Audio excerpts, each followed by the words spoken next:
Good morning, good evening, everybody. Thank you so much for joining our session today. On behalf of the National Committee on North Korea and the East Asia Foundation, thank you for joining us. My name is Esther Im. I'm a program officer with the National Committee on North Korea, and I can't say how thrilled I am about our discussion today with our esteemed panelists and our moderator, who I'd like to introduce. But just before I get to introduce him, we're gonna try something a little bit interesting. This is our first time setting up this kind of virtual debate, so please bear with us. But we thought it would be great to gauge our audience about how they feel about the question at the moment. And then we will take a second poll after all of the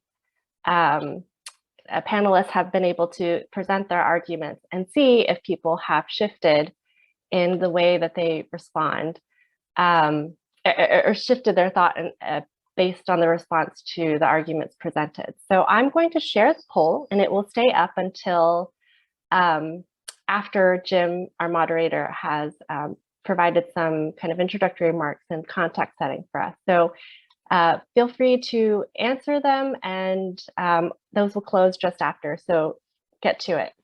Anyway, thanks so much for joining us. Jim, our moderator, Dr. Jim Walsh, is a senior research associate at the Massachusetts Institute of Technology, MIT.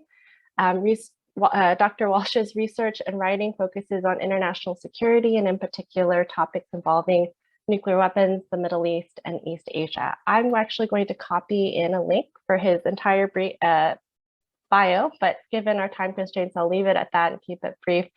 But I just want to say, serendipitously, before we planned this debate, we had no idea, but Dr. Walsh has extensive debate experience. So we're really excited to have him at the helm of this debate. So without further ado, I pass it over to you, Dr. Walsh.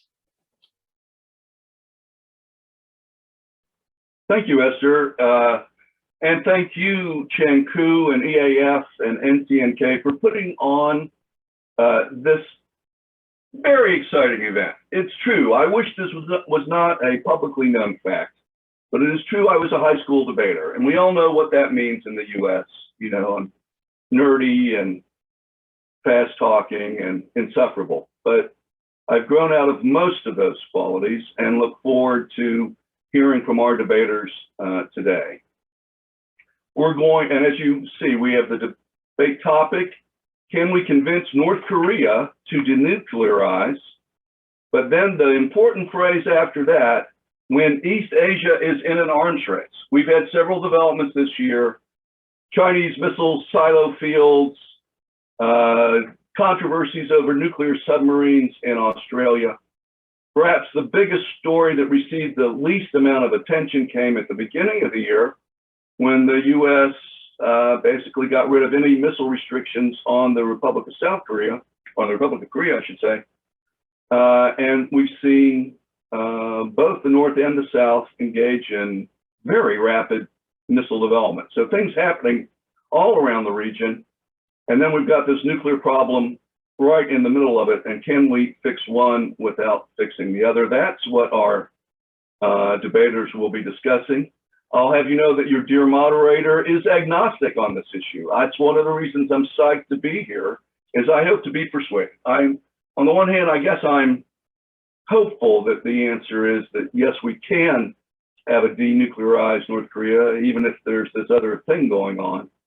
But I fear it may not be the case. So I'm hoping the debaters can pull me in one direction or another. And like you, I will vote in that poll, and we will see if that our attitudes change over the course of the debate.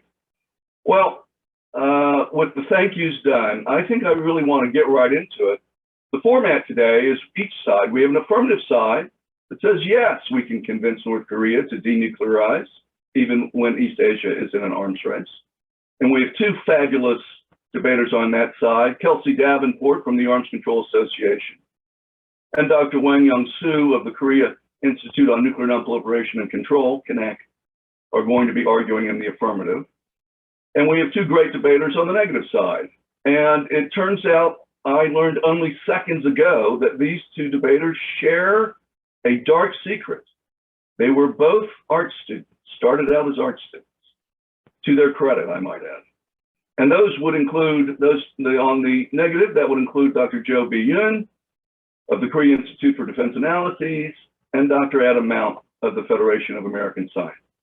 And I will go into more of their bios after we get through the first round. That way I'll buy a little time for the second round for folks to prepare for the second round of exchange.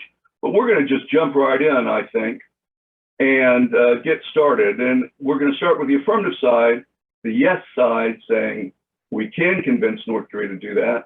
And our leadoff speaker is Kelsey Davenport. All yours, Kelsey. Thank you so much, and really thrilled to have you here. Well, thank you so much, Jim, for moderating this discussion, and to NCNK for hosting. It's great to be here, and I really look forward to the exchange. So I'm going to focus my opening remarks on 4 main points to demonstrate why denuclearization of North Korea remains possible during a period of regional arms racing.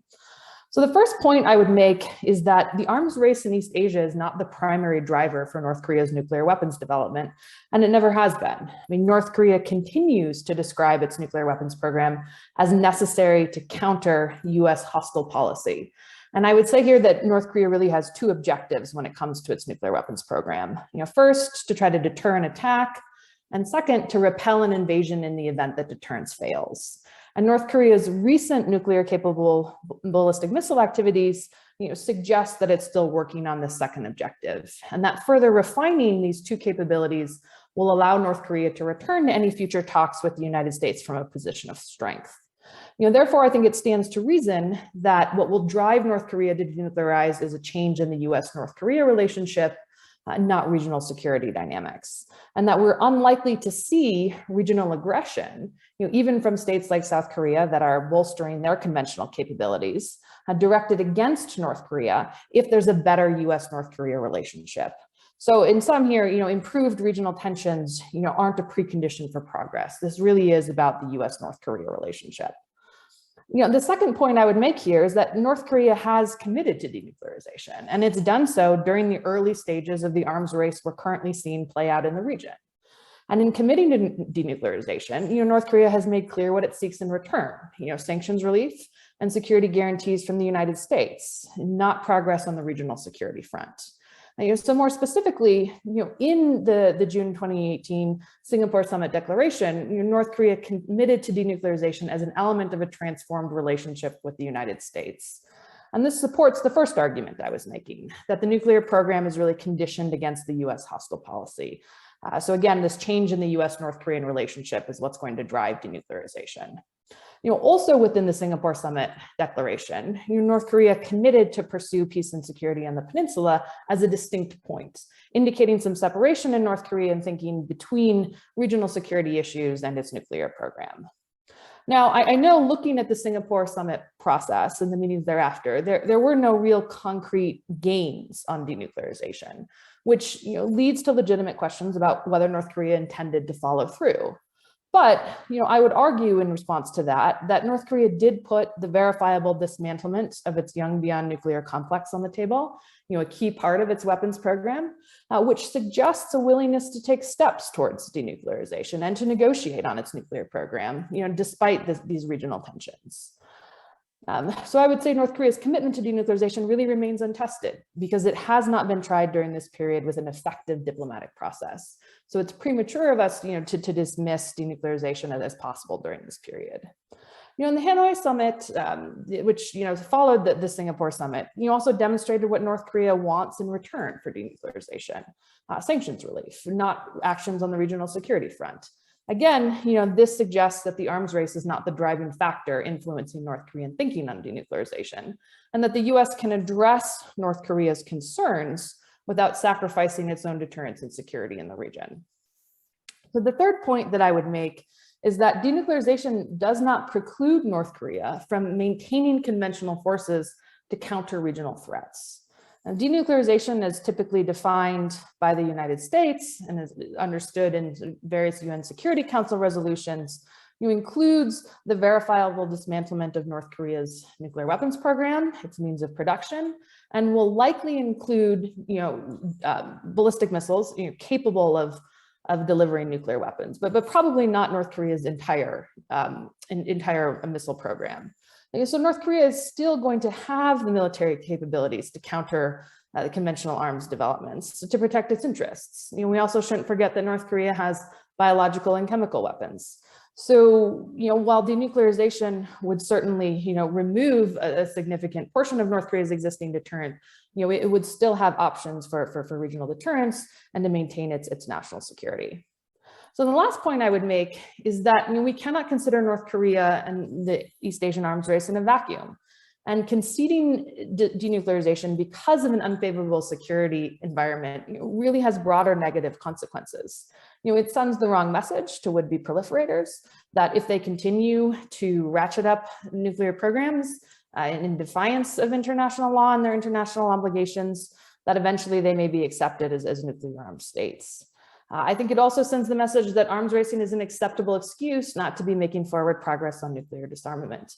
And when we look at the broader nonproliferation and disarmament picture, I think that's a very dangerous message to be sending at this time. So just to sum up here in my last minute, again, it's the US-North Korea relationship that's driving North Korea's nuclear weapons program, not the regional arms race. So improvement between Washington, in the relationship between Washington and Pyongyang, is really the primary factor that will be influencing North Korea's decisions on denuclearization. Second, that North Korea has committed to denuclearization, and we need to test that, despite the nuclear arms race, or despite the regional arms race. And that, what North Korea really wants in return for denuclearization is action from the US, not action in the region. Again, third, denuclearization does not preclude North Korea from maintaining its conventional weapons that can be used to counter regional developments. And finally, there are broader negative consequences that should be taken into account, before we dismiss denuclearization as unlikely during the regional arms race. So I will stop there and look forward to the rest of the debate. So thank you. Thank you, Kelsey. And I must say, I listened to you and I'm persuaded. And now we'll listen to another panelist, Adam Mount, and my guess is I'll be persuaded by him too. And then we'll go back and forth until I run out of time. But that was a brilliant presentation and done on time, on the number. Very impressive. Adam, it's your chance to match that. Thank you. It's good to see so many friends and colleagues here. Jim, thanks for moderating, NCNK for putting it on. I'll start by saying my heart goes with Kelsey and the other team. This is one of those areas where I hope desperately that I'm wrong and that I can be persuaded too. Let me start by saying I agree with Kelsey that the arms race dynamic and security dynamics in the region is not the decisive factor here. I think other factors are more important, but the arms race will complicate our ability to disarm North Korea. So let's start with some of the basic facts. I think once we look past this deliberately ambiguous formulation of denuclearization on the Korean Peninsula, we find that North Korea has been relatively clear that it values its arsenal and it doesn't intend to disarm.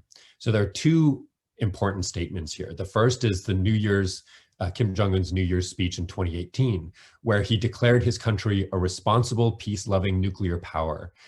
He referred to the historic cause of perfecting the national nuclear forces. And it also, in so doing, he also spelled out the success of the dual-track economic and nuclear strategy that his regime has pursued. So he's used this as a foundational principle of the legitimacy of his rule. In April, he declared that his nuclear force had been completed and issued assurances like a normal nuclear power would. When he took steps to close Punggye-ri and freeze ICBM tests, it was precisely because North Korea had completed, faithfully realized the nuclear weaponization and further testing was unnecessary. So the weapons remained important even as he was pursuing this diplomatic approach. At the beginning of this year, at the 8th Party Congress, he laid out priorities for further advancements, including a multi-warhead rocket, hypersonic gliding flight warheads, solid fuel, propelled intercontinental underwater and ground ballistic rockets, and an intercontinental submarine launched ballistic missile. and others, including tactical nuclear weapons, a super large hydrogen bomb, and again declared North Korea to be a nuclear weapon state and a world nuclear power. So these are important components of the legitimacy of his reign. He's also been clear that it is a critical component of the security of North Korea as he understands it. Conventional weapons in Kim Jong-un's mind are not sufficient to defend against what he sees as the American threat. So I think it's been clear from this and from other statements from the regime that North Korea values its nuclear weapons and has no immediate intent to disarm. But let's put that aside for the moment. Even in the ideal circumstances, assuming unreserved North Korean cooperation and rapid progress on disarmament, there are still major problems that prevent us from disarming North Korea. First, disarmament's extremely difficult. It would be this enormous challenge for international inspectors with unrestricted access to North Korean territory, poking into private restricted military sites to have unrestricted access to North Korean territory. Even given that, it would be exceptionally difficult for them to verify that the weapons were fully removed, given uncertainties about North Korean reactor operating schedules and their activities. Second, and here's where I think the arms race starts to become a complicating factor. The United States is not prepared to negotiate disarmament due to internal divisions between the political parties. The US policy, frankly, in the last 5 years has not been consistently committed to disarmament. Trump, at the end of his term in office in February 2019, said, "What's going to happen? I can't tell you. I'm not in a rush. I'm not going to rush anybody. I just don't want testing. As long as there's no testing, I'm happy." And that seemed to sort of condone or set aside, this bottom line requirement for North Korea disarmament.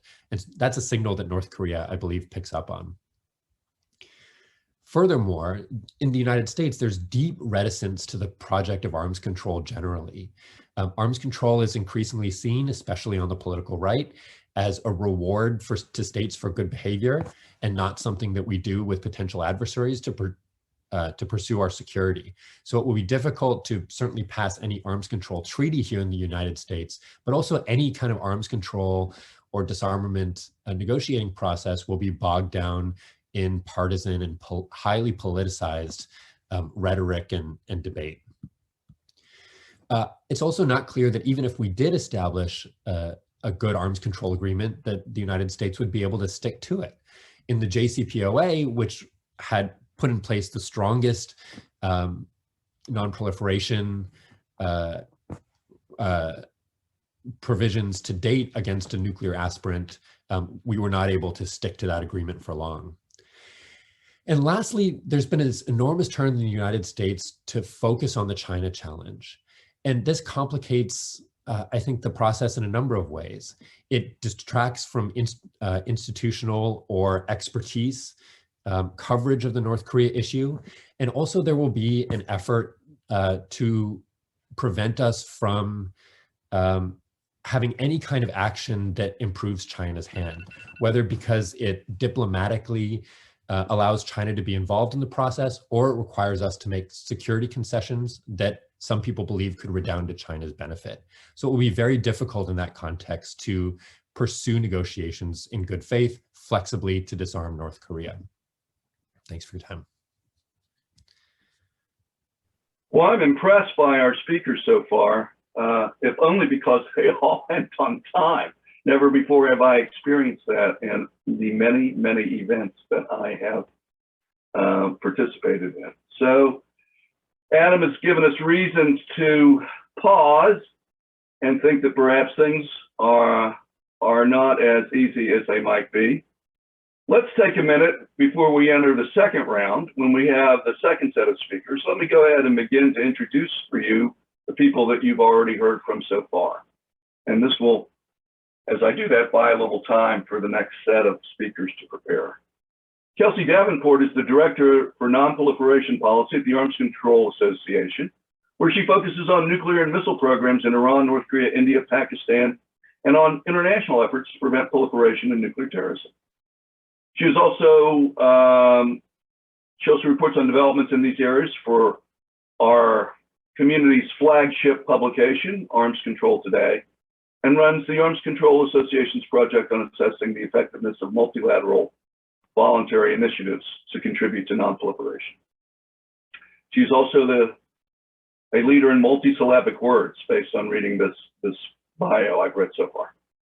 Kelsey joined the Arms Control Association in August 2011 as a Herbert Scoville Jr. Peace Fellow, and she has been quoted in numerous publications, as many of our panelists have, including the Washington Post and the New York Times.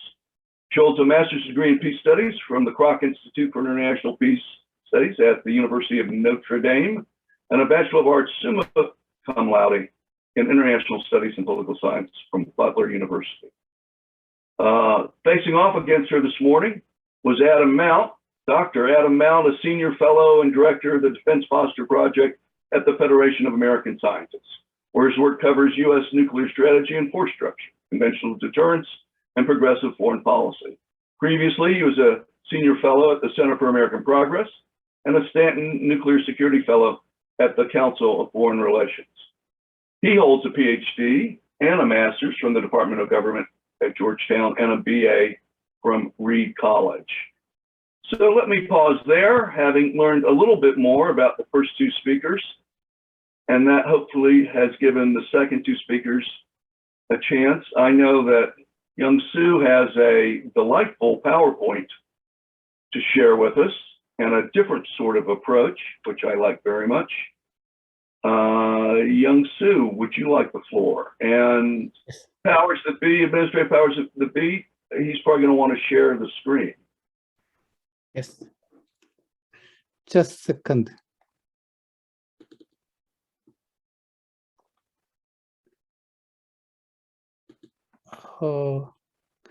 Could you allow me to share my screen? So Esther, or Yes. I see the green dot on my thing for sharing screen at the bottom. Yongsoo Yes. is looking for his share screen button. Just a second. Yes, I have some technical problem. Yes. No event that involves someone from MIT Yeah. ever goes without technical problems. I don't know why. So can you see my slide now? The kiss of death. Yeah. So Dr. Jim, Hwang, yes. we can't see your screen, but I'll go ahead and share the PowerPoint for you, and you can cue me to switch over, if that's okay. So Esther will launch the PowerPoint. Okay. Go ahead. Yes.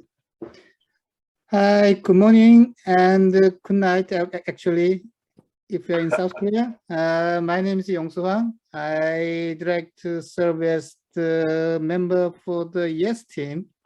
And I was almost convinced by Kelsey first. Then I was completely convinced by Adam secondly. So I had a problem to keep my face. I totally believe the 4 points that Adam made were very true. First, he mentioned that it's very, very difficult to denuclearize the North Korea. As a technical member, I know that it's very, very complicated issue. Esther, could you show me the next and some slide later on? Not that one? Yes. The one with the map showing the all, yes. Actually, I was trying to show the real active map, but due to my technical problem, I just want to use this still picture. As you can see, there are a lot of nuclear complexes across the North Korea. If you are talking about Yongbyon, as far as I understand, there are more than 400 independent buildings dedicated for Yongbyon nuclear activities. So it will be very, very difficult to fully verify all the buildings even in Yongbyon. And as you know, there are a lot of complexes in Gangsan and the Pyeongsan mining system, which is the main resources to supply the fresh nuclear fuel to the uranium enrichment facility as well as the reactor site in Yongbyon. So it will be a very, very long journey to achieve the full verification.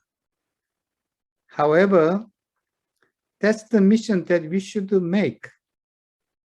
Otherwise, there might be no practical way to solve this issue. As Kelly mentioned already, North Korea showed their strong willingness for the denuclearization. Even though this year they claimed that they complete the nuclear power status and that they do not have any will to abandon all the developed nuclear weapon system. But that's the real tactics the North Korea has used throughout their history whenever they have a negotiation with the United States and other Western society. So they are very smart. They are very, very well-trained, dedicated staff members in North Korea trying to study what's going on in the United States. How many people in the United States are really monitoring all the activities as a full-time expert job for TPRK issues? It's a big problem.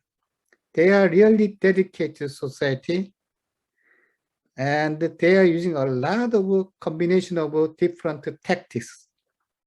So if you listen to what they were trying to say yesterday, that might be quite different from what they were trying to say a year ago. So that's the specific technology. Could you show me the brinkmanship? Not that one, yes. They are the master of brinkmanship. Brinkmanship. So we have to still try to build a mutual trust between two states, especially between United States and DPRK. Otherwise, they can still pursue the nuclear weapon system and the well-advanced delivery system. We usually say, could you show me the picture of the tennis court? Yes. Where is the ball? The DPRK side? US side? That's nonsense. Time is always in the DPRK side. Whenever they have a time, they can develop the nuclear weapon and the delivery system with a very small amount of money spending. That's the beauty of the North Korean society. It's not the problem specifically for the arms race in Northeast Asia. It's the global mission, and we already failed JCPOA agreement due to the political issues caused by domestic society of the United States, as pointed out already by Adam. I totally agree with you. It's not the fault of the DPRK. Our ultimate goal should be how to invite the DPRK for the long journey about denuclearization. I believe that it will take more than 1 decade or 30 years or 50 years. I do not know. It will take a long, long time, and it will be very complicated. So we have to be very careful, but we have to still listen to what they are talking about. As already pointed out, they express their strong willingness about regime stability, sanction lift, and economic boost in return. To me, at least, we never highly think about how to accomplish their demand. That's our problem. As pointed out by Adam, I totally agree with you. There are a lot of domestic issues in the United States. So it's very difficult to predict what will be the US government position after 4 years from today. I'm not really sure who will be the next president. That's the real issue in our side. But we should bear in mind that we should work for the denuclearization. Otherwise, we will not pursue the world in peace. That's all I'd like to say about the good comment made by Adam.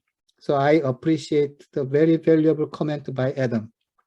And I will talk about my next point later on. That's it. Thank you. Thank you. You know, I must say, you can tell that who you have is in a debate really matters for the panelists. Everyone is listening to one another and is respecting one another and is partly persuaded by one another. I can tell you that's normally not what happens in a debate. Normally, each side has bloodlust and they're out there to crush the other side and use difficult arguments and never admit that the other side has made reasonable points. So this is a joy to watch, both because of the depth of knowledge and the wonderful style that people have. But having said those nice things, maybe B will have something crushing to say against the affirmative as you carry the flag for the negative. B, the floor is all yours. Thank you. Good evening and good morning, everyone. And thank you, Dr. Walsh, for the great introduction. And I must say it is a really great privilege to join the talks with you all and all the great panelists. I would say I have to thank East Asia Foundation and NCNK for the kind invitation. And just to take on the discussion, first of all, my position, as already mentioned by Dr. Walsh, is with Dr. Mount Adam, that it is difficult to convince North Korea to denuclearize. Adding to Dr. Mount Adam's points, what I want to raise is on the points about the larger structural grounds, the talking about the revived nuclear competition by major powers surrounding North Korea. So as I elaborate on my perspective, I want to kind of tie this argument as response to the point raised by our first affirmative side, Director Davenport Kelsey. So if I kind of summarize, the main point was that because North Korea's drive for nuclear weapons is the US-DPRK relations, the US's policy on North Korea per se, the East Asian arms race is not the main factor, and therefore we have the room for denuclearization. I would argue that because the global structural environment, including the East Asian arms race, makes the US policy actually difficult to change, and therefore it is difficult to expect North Korea to denuclearize in the near future. To elaborate a little bit more on my perspective, I argue that it is difficult to convince North Korea because we are having a different kind of arms race in East Asia. This region, as you all know, if we see it in a longer time perspective, has been always the hotspot for arms race. So then we would ask, why then is the current arms race different? Why am I saying that it is less likely to convince North Korea than before, as for instance in the 2000s? I would say it is because, first of all, North Korea itself has become already de facto nuclear state. And second, the major powers that led the six-party talks and maintained a stronger restraint themselves, including the US, on nuclear non-proliferation, are themselves changing. In fact, going through the P5 states' nuclear arsenal in my ongoing research right now, the US, Russia, France, UK, and China, I found two new common developments. First, they are either already modernizing or planning to modernize their nuclear warheads, especially using the subcritical nuclear experiments and simulations that technically do not violate the NPT and other non-proliferation regimes ban on nuclear testing. Second, they are modernizing and the delivery systems of those nuclear warheads and seeking new and more flexible delivery systems as exemplary as in the case of US's recent new low-yield nuclear weapons. So the US is taking note of not only Russia in the East Asian regions, the nuclear arsenal, but also China. As you all probably saw, recently the US's latest annual report to Congress forecasted that China would acquire up to 700 deliverable nuclear warheads by 2027 and could top to 1,000 by 2030. So the major powers that are militarily and geopolitically critical to North Korea and that have important influence on East Asia are revamping in both nuclear and conventional weapons. So to close, the point I want to make here in response to the first affirmative was that we are having a different kind of structural environment and arms race. So unlike the 2000s where China were engaged in the six-party talks as chair and also pursued the nuclear non-proliferation as one of their tokens of peaceful rise, we see nuclear buildup as the US-China competition aggravates. Unlike the 2000s where we had higher values of arms reduction among the major powers, we recently saw the breakdown of, for instance, intermediate range nuclear forces treaty between the US and Russia, and Japan and South Korea in close ties to these power dynamics are revamping their conventional armaments and trying to thicken their nuclear umbrella provided by the US. So in this different kind of arms race stirred by major powers that may not be geopolitically located in East Asia, they are going through nuclear modernization, and the nukes cannot but be easier and cheaper option for North Korea for the time being. That's all. Wonderful. I and at least one other person noticed in your bookshelf behind you, you have Thomas Hobbes, the Leviathan, who obviously took a darker view of human relations than perhaps some other political philosophers. And appropriate for your negative, your comments on the negative side, but terrific. Now we're gonna, we've heard from all four speakers. I'm going to mix things up by now posing a couple of questions to each side, not to individuals, but to each side, and they can chat for a second. I'll read in more into their bios and then respond, and then we'll go to closing statements. But here are my two questions, or my questions for each side. For the affirmative, you have argued that one of the rationales for the North Korean nuclear program is deterrence. And so I wonder how it is if we have an arms race that puts pressure on deterrence, how could that not complicate the negotiation? In other words, if deterrence is one of the reasons they have the nuclear weapons, that is a military need, and everyone in the region is building more missiles, doesn't that affect their deterrence calculation and make it more difficult? Second question for the affirmative team, can we get a nuclear agreement without a missile agreement? Now, we tried that in Iran, and I think it worked, but it was a different situation.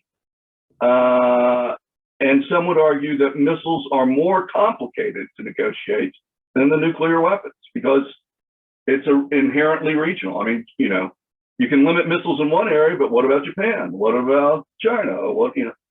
So it's enormously complex. So my question, second question is, can we get a nuclear agreement that leaves out missiles? Now, for the negative side, two questions, and I may be mischaracterizing Adam a bit, but that's okay, I'm the moderator. You know, it's one could have drawn the conclusion from Adam's remarks that it's not even worth trying, right? The nuclear thing is hard. It was always hard to begin with. Now the US is in a hyperpartisan situation in which it can't pass a treaty or even pass a resolution saying up is up and down is down. And now on top of that, the US has a record of pulling out of agreements. Well, it seems to me that that's a line of argumentation that would suggest that no arms control is possible. And certainly if you believe in advance that no arms control is possible, you're guaranteed to get as a result no arms control. So did the negative side just make a case that all arms control, not just for North Korea, but for all things, for all futures, is not going to happen? I would be, that would make me nervous. Second question for the negative team. You offer a very persuasive case, you two. Now let me ask you, what's your confidence level? How confident are you that you're right? Which is a separate question that almost never goes asked. It seems to me you could make a case that in North Korea, this is a much more uncertain environment than it is than dealing with France or even Syria. That the North Koreans have taken virtually every possible political position you can take on nuclear weapons. We're going to keep them, we're going to give them up, we like them, we don't like them, da da da da. And we have had changes of leadership there, here, but there. Can we really have confidence in our views about North Korea? Can we be confident that we are right about North Korea and not missing an opportunity? What is our level of confidence? So why don't you all chat amongst yourselves, the two teams, for just a minute or so. I'm going to introduce the last of our remaining speakers with their bios. I mean, you already know them, but I want to read more of their bios. And then we'll come back. We'll get the answers to their questions. We'll get a 2-minute wrap up.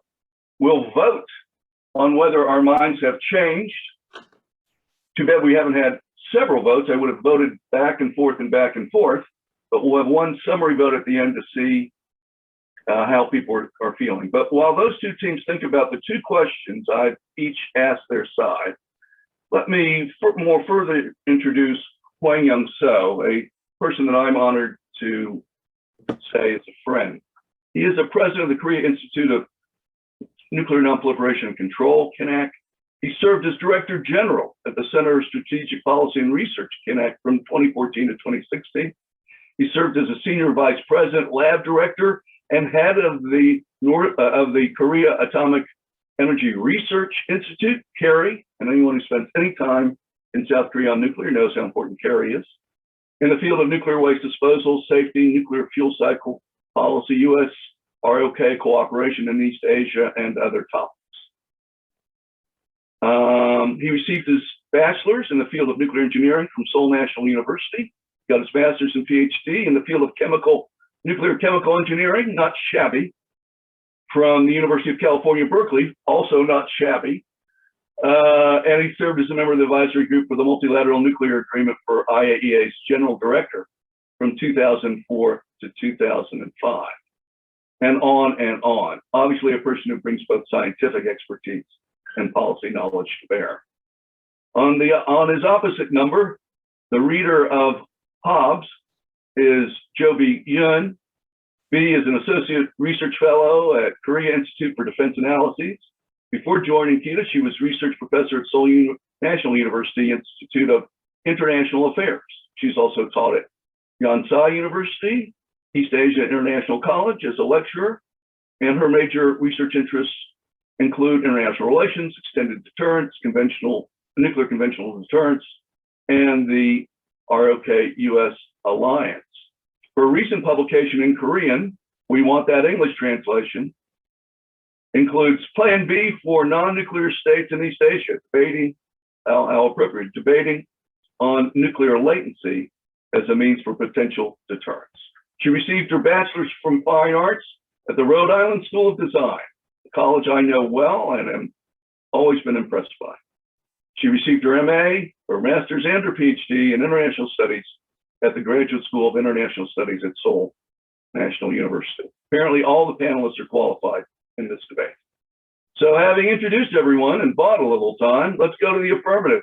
The affirmative, I asked you if deterrence is a factor and in North Korea's calculations, and more people are building more weapons, how could that not complicate things?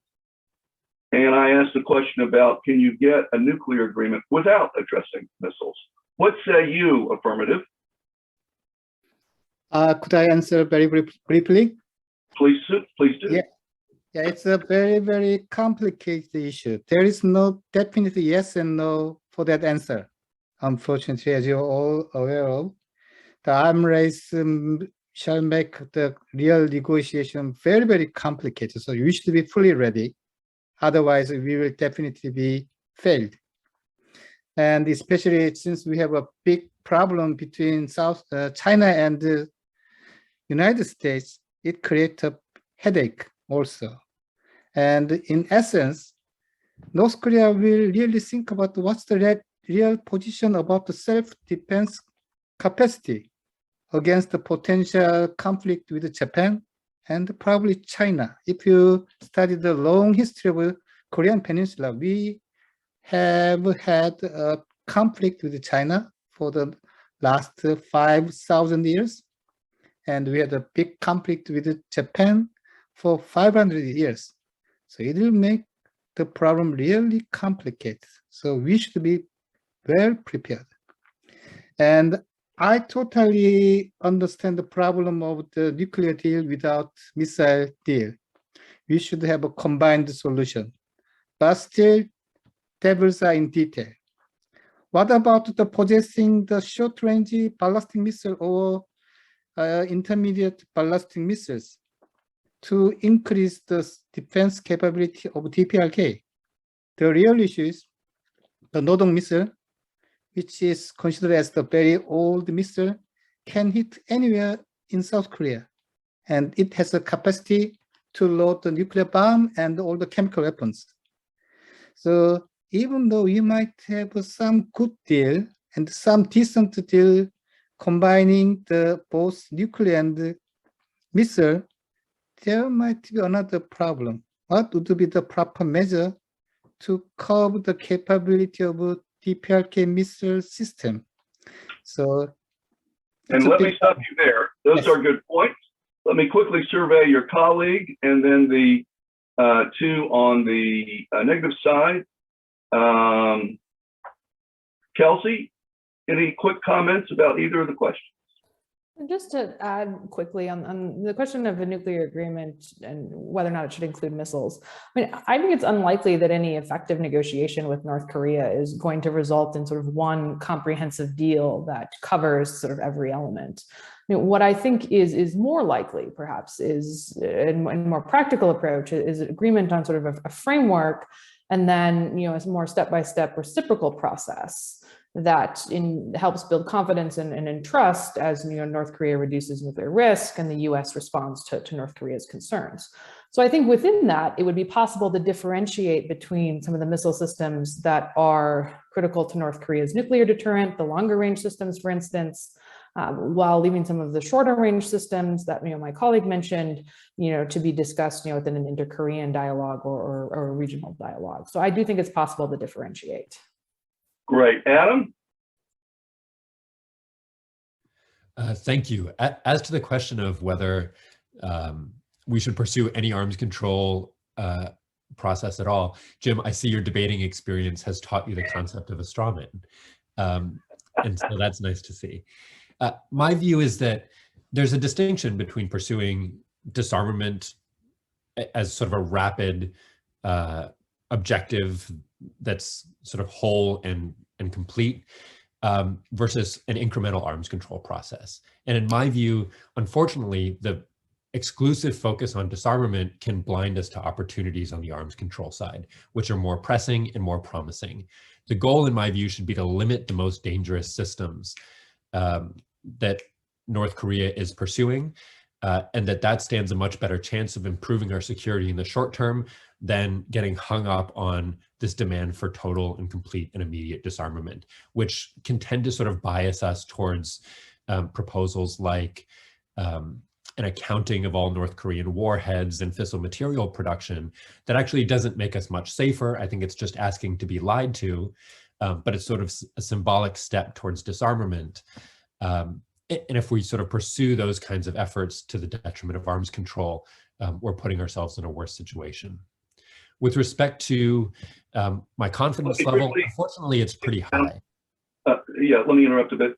Time is racing away, so let me get B's quick comments before we go to closing statements and the exit audience poll. B, any comments before on the questions that were posed? Anything you want to add? Oh, then I guess I'll go on the second question, how confident I am. I'm not confident, but I guess I should say I'm more pessimistic in viewing North Korea's true intentions.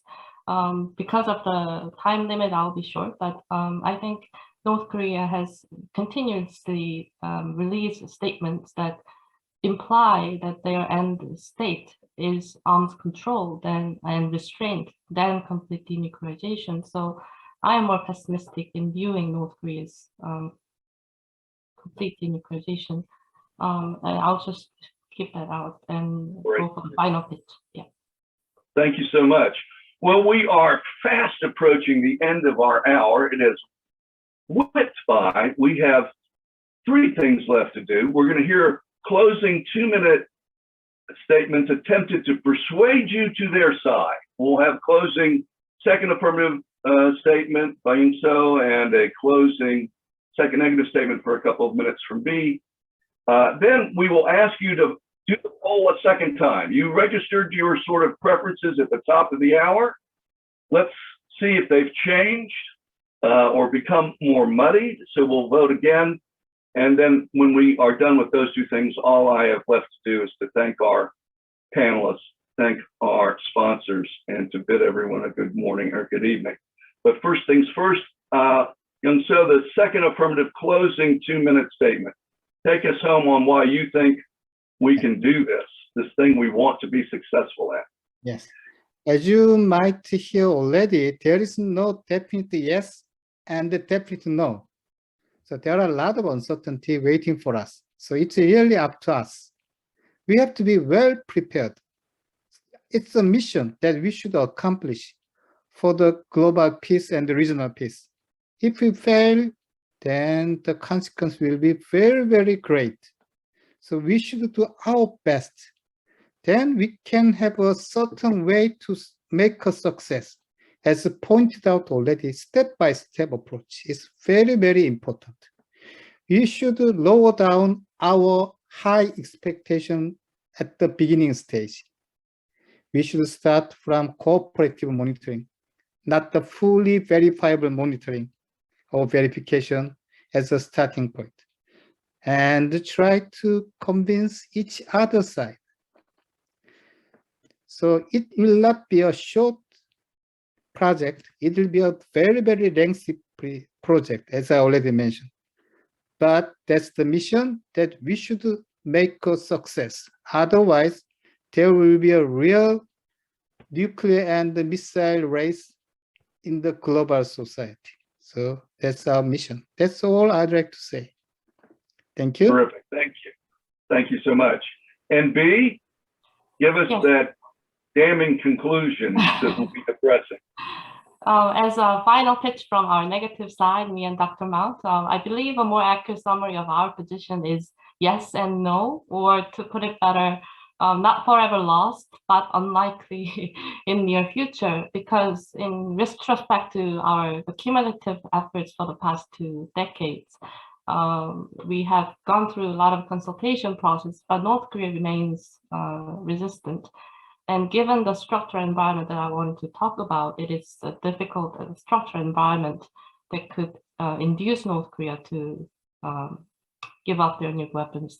But as an end note to this conclusion, I should say, does not mean that we should forego all the efforts of denuclearization and nuclear non-proliferation. But I guess I want to ring alarm that it is again becoming ever more important for the major nuclear powers, and also, as Dr. Hwang mentioned, other countries as well, to revive the values of restraint and perhaps strategic stability.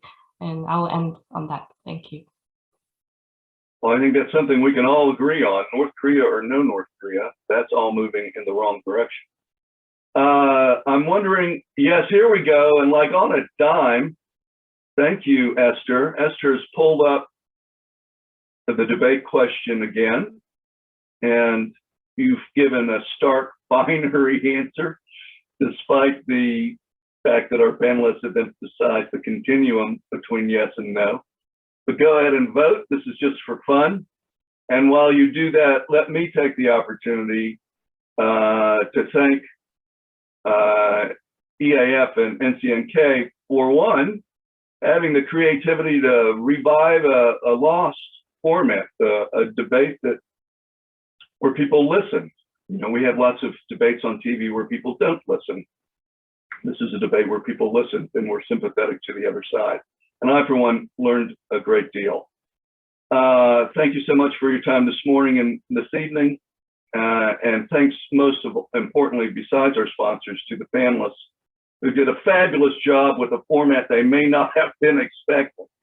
But I shoehorned them into it and they did brilliantly. And I'm personally grateful to all of them. I guess I'll hand it over to Esther. Any final things you want to say, Esther, in the closing minutes? I've caught her off guard, probably. And it's good that we're ending when we do, because I can say that my cat, which is currently in the room where I'm broadcasting, is just about to start yowling to be let out. It's about the time for all the Zoom cats to show out. So exactly. Glad we could get that timing. So I just wanted to share, thank you so much, Jim, for your fantastic moderation. And thank you so much to all of our panelists for sharing their insights and taking the time before that busy holiday season to really prepare for this. I know it wasn't easy. And I just want to say, you know, before we share the results of the poll, that, you know, I think no matter where you lie on the side of the argument, I think understanding the challenges and opportunities for both sides of the arguments just makes whatever policy and approach we take that much stronger. We have to understand both sides. So, you know, I thought I was going to be a little bit more technically savvy on this, but was unable to really put it all together. But I just want to say, you know, pre-debate, we had 16% of the audience say yes. They thought that it would be possible to convince North Korea to denuclearize in an arms race, and 84% of the participants said no.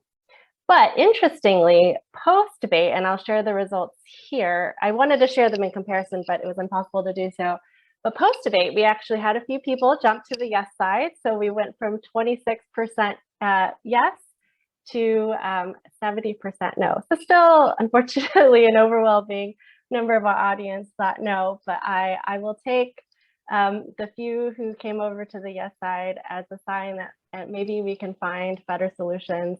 For I think, you know, where we all agree that we would like to see North Korea denuclearize for that. So thank you so much to our audience for sticking with us through this debate. It was our first time doing this virtually, so we're really glad to do it, and hopefully we can put some more of these together. And I would really like to thank our partners at the East Asia Foundation based in Seoul for their excellent partnership on this program, and others that we've hosted in the past. So they actually, this was an idea that was brought up in a last discussion we had, and so we're glad for the reminder to do this before the holiday season. So thank you, Yongsoo Hwang, and all of our colleagues at the East Asia Foundation. And thank you, everyone. I hope you have a wonderful holidays and take it easy. Thank you.